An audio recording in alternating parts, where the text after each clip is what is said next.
Here we go, day 4. Welcome back. Same shirt. Don't have to worry about anybody smelling me because they're going to keep their distance. And again, my laundry needs are so far down right now. It's so nice. I'm enjoying that. Welcome back. For those of you that are joining me today, I wanted to start off today a little differently. And today what I want to talk about right away is a skill that I feel like I've been able to train in my own life that might be something you guys could all work on and possibly use for the betterment of your attitudes at this point with all the stuff going on with COVID-19 and us all being into this social isolation, all that kind of thing. So quickly, before I do that, history on me. I played college soccer, cornfields of Iowa, and it's when I was there, nobody would ever probably hear about where I played soccer. It's called Graceland, and it was in Lamoni, Iowa.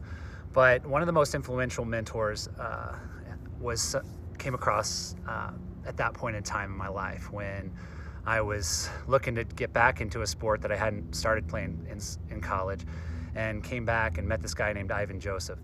He was he had a PhD in psychology and was a very smart dude when it came to training the mind as well as our bodies.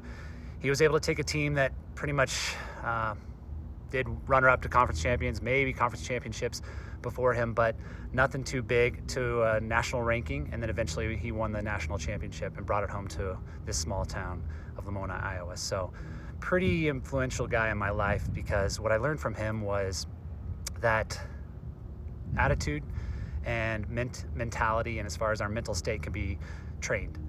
And so today I've started a little thing where I'm going to be wearing a bracelet. This is something that he didn't implement when I was there, but he did with his other teams after me, I guess. They got the benefit of this.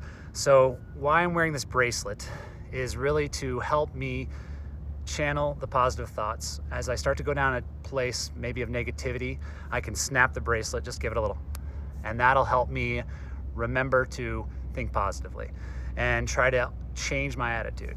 And a little sense of that simple reminder can be something that you can all jump in and join on a daily basis to help yourselves just essentially retrain the mind. Because the way I look at the mind, I've had a friend tell me this before, that you kind of think about the patterns we get into in life. They often happen from us just going through the same thing over and over again. It's very easy to get into a downward spiral.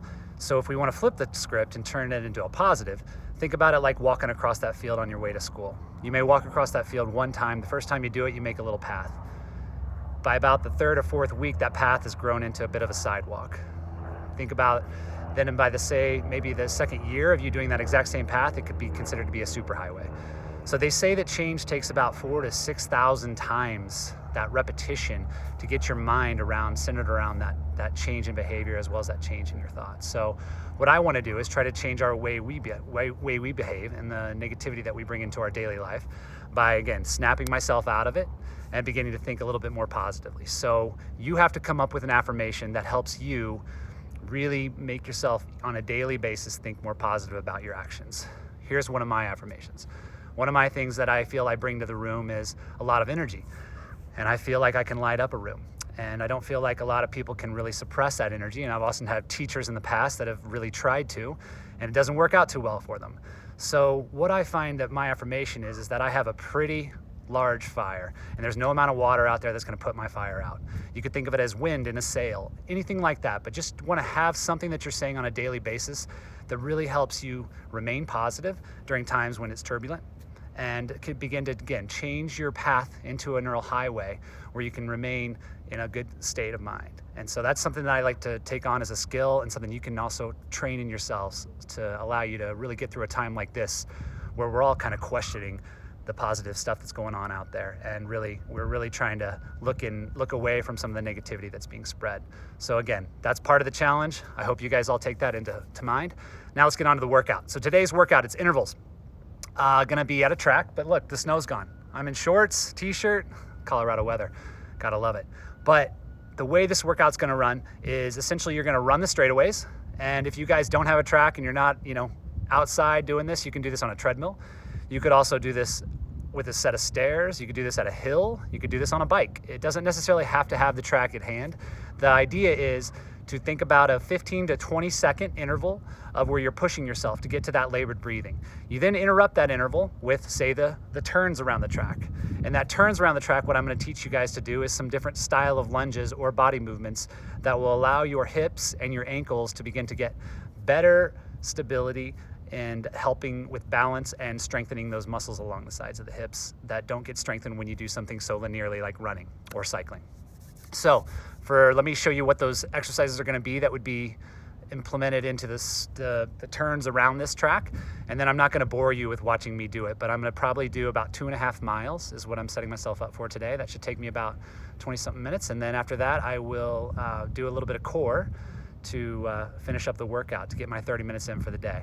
Again, thanks all of you for sharing and obviously joining me on this journey. It's been a fun time for me to explore this whole like live stuff.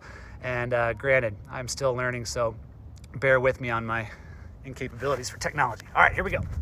So on the lunges, what you can do around the current turns after you've done your little straightaway is you can actually go to a side lunge out to the side. You can add in rotation with it, where you're reaching across the leg to kind of turn on a glute a little bit more, or where you're reaching inside, where you're going to turn on the quads a little bit more. So either one of those patterns would be something you can do. So if I work across the screen, it would look like this as I go around the turn, or around the turn, around the turn. All right, so there's one lunge. The other one would be something uncommon, a little bit more of a crossover pattern, where you can also reach across the side, or you can reach across the inside.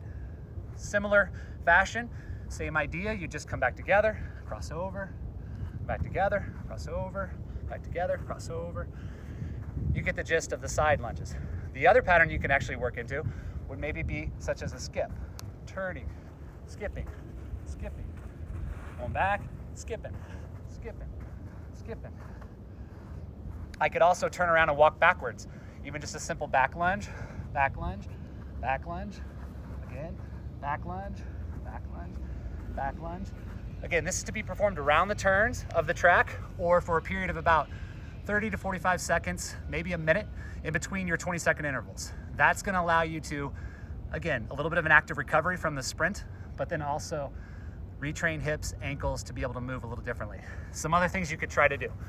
Again, the side shuffle, side shuffle, side shuffle. If you're really balance challenged, at this point, you could just work on shifting left, shifting right in between a marching interval. So if you're playing at home and you don't have the access to actually go to a track and run or walk, and you're kind of having a trouble with just even getting that balance established, do it with a chair. March yourself in place. Try to work on driving the knees faster and faster and faster and getting to a point where you're getting labored breathing. Then come back to your home and start working on that side-to-side movement and that rotational movement.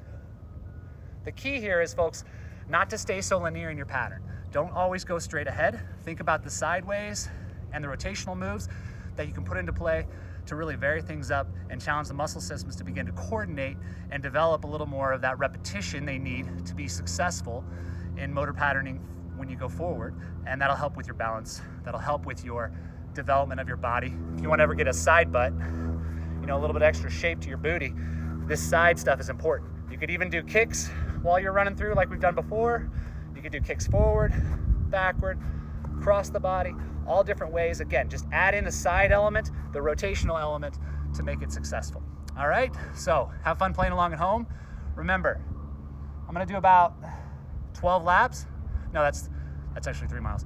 10 laps of this track, so 2.5 miles. Just work out for the next 20 minutes, and then you're gonna go into your exercise as far as the core is concerned, which would be probably plank.